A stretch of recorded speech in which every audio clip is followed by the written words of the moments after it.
இன்றே டவுன்லோட் செய்து உங்கள் ஃபேவரட் ஷோக்களை என்ஜாய் பண்ணுங்க.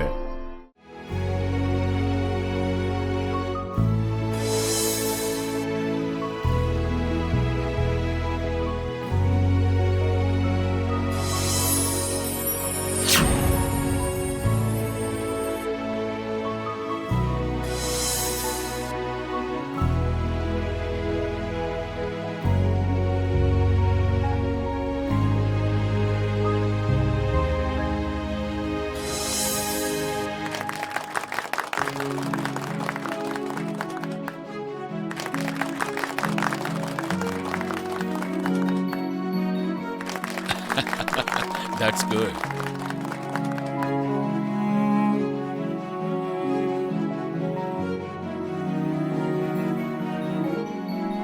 அப்பா டிராவல் பண்ணி ரொம்ப டயர்டா இருப்பீங்க, போய் ரெஸ்ட் எடுத்துக்கோங்க.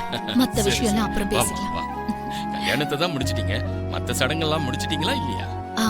நாளைக்கு அவளுக்கு தாலி பிரிச்சு கோக்குற ஃபங்க்ஷன் இருக்குப்பா, காலையிலேயே அது நடத்தலான்னு இருக்கேன். நல்ல விஷயம், எல்லாம் சம்பிரதாயப்படி தான் நடத்தணும். சரிப்பா.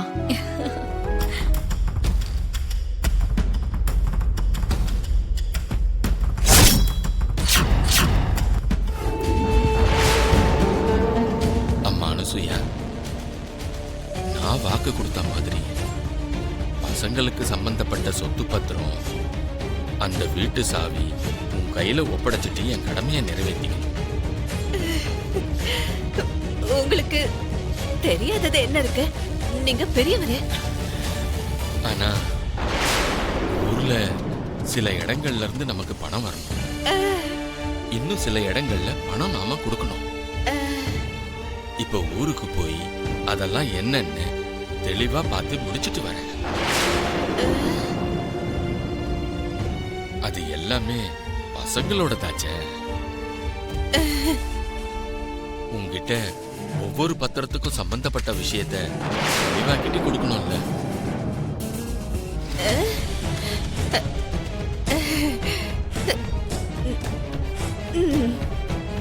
அந்த எல்லா வேலையும் நான் முடிச்சிட்டு சீக்கிரமா வரேன். சொத்துக்களோட பொறுப்பு, பசங்களோட பொறுப்பு எல்லாமே உங்ககிட்ட ஒப்படைச்சு. அதாவது இப்போ நான் தான் சொன்னேன் இல்லம்மா, இந்த மாதிரி விஷயத்துலலாம் நாம ரொம்ப தெளிவா இருக்கணும். நான் போயிட்டு வந்து உங்ககிட்ட ஒப்படைச்சிடுறேன், சரியாம்மா?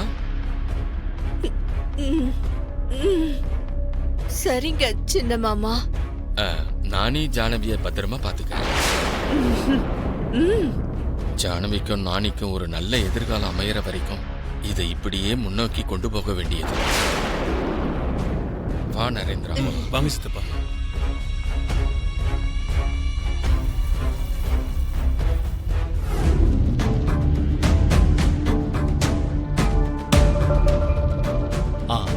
முடிஞ்சிருச்சு தாத்தா, நான் போய் படுக்கிறேன். நீங்களும் போய் படுங்க. Good night.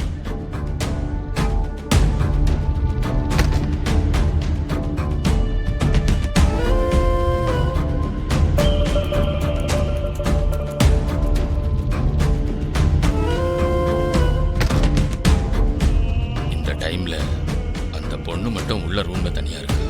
பத்தாததுக்கு சோஃபால வேற தூங்குறா. மித்ராவோ வெளியில இருக்கா. கேட்டா ஒர்க் பண்ணிக்கிட்டு இருந்தேன்னு சொல்றான்.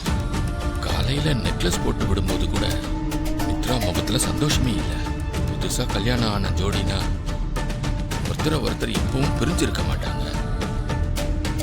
இவங்க ஏன் இப்படி இருக்காங்க?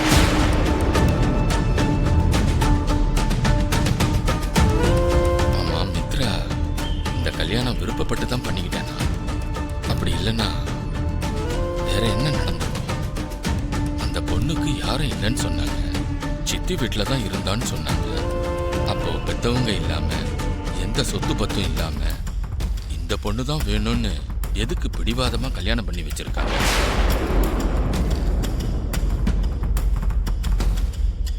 பொண்ணு பார்க்க லட்சணமா தான் இருக்கா, ஆனா மித்ரா கிட்ட தான் தடுமாற்றம் தெரியுது. ரெண்டு பேருக்கும் நடுவுல இடைவெளி. ஒரே கன்ஃபியூஷனா இருக்கு. எனக்கு தெரியாம இங்க வேற ஏதாவது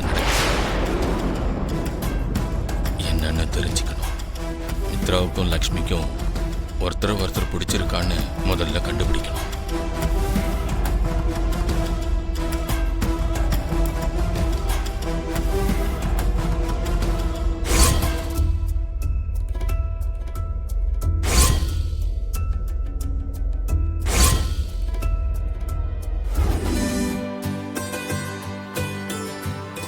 அது எல்லாத்தையும் நீட்டா வைங்க. தேவயானி எல்லாம் ரெடியா? ஐயர் வர டைம் ஆயிடுச்சு. எல்லாம் முடிஞ்சிருச்சுக்கா. என்னங்க?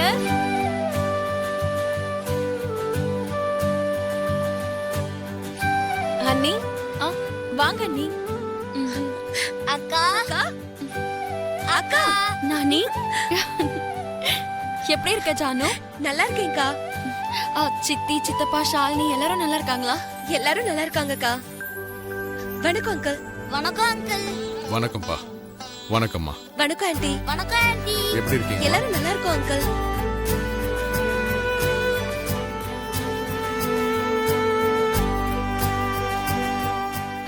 வாங்க தாத்தா, இது என்னோட தங்கச்சி ஜானவி, இது தம்பி நானி. தாத்தா.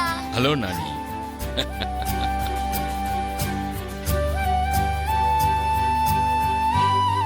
தேவயானி, பூஜை ரூம்ல எல்லா ஏற்பாடும் முடிஞ்சிடுச்சா?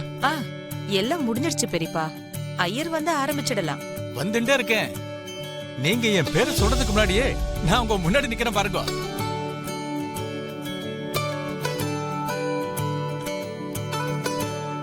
கொஞ்ச நேரத்துல முகூர்த்த நேரம் முடியறதுக்குள்ள நான் போய் பூஜைக்கான ஏற்பாடுகளை செய்யறேன்.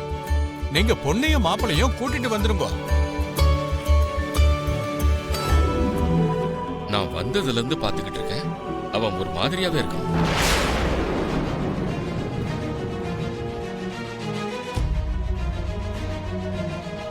அவன் முகத்துல புது மாப்பிள்ளையோட கலையே இல்லம்மா.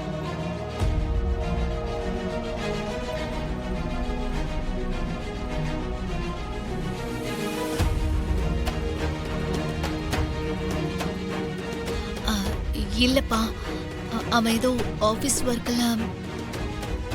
இந்த மாதிரி டைம்ல ஆபீஸ் ஒர்க்லாம் எதுக்குமா?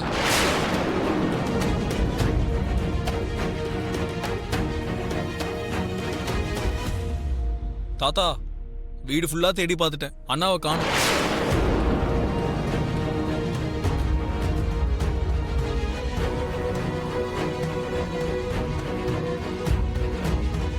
எங்க போயிருப்பான்?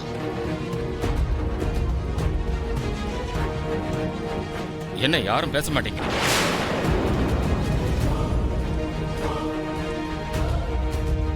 பொண்ணுக்கு தாலி மாத்திர ஃபங்க்ஷன்னா புருஷன் தானே அந்த தாலியை போடணும். அவன் எப்படி வீட்டுல இல்லாம போனான்?